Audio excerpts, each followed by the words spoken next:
Yeah, so I'm the Director of Coaching for Rochester Youth Soccer Association. I'm also the Head Women's Coach at St Mary's in Winona. But prior to that, or in between, I should say, we had something called the Rochester Thunder, which was a PDL team. And that was in town for 2 years, and I coached both of those years. So I played semi-pro in England, so we got paid to play. A team called Ramsbottom United. It's a little village, but it was in the North West Counties League, and it was a good standard. We had some pretty good players, and I did that for 2 or 3 years after university and before I moved over here. I have my A license, US Soccer A license, which is the highest license you can get in the US. Got my US Soccer B license. I got my UEFA, which is the European version B license. Advanced Tactics license from the Dutch.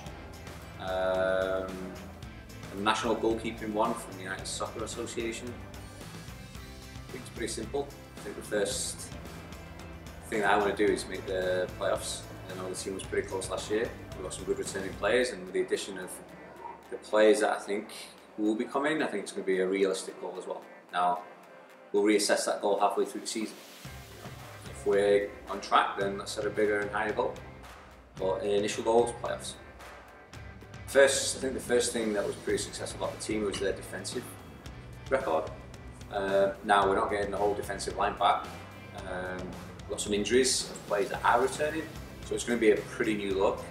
But I want to keep that stringent defensive record intact.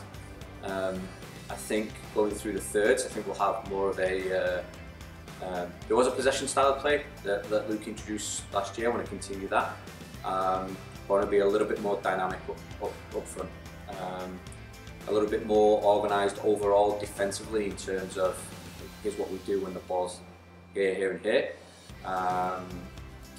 So build it from what Luke did, build it up to through the thirds up into a big team format in terms of defensive and attacking responsibilities of the individual players.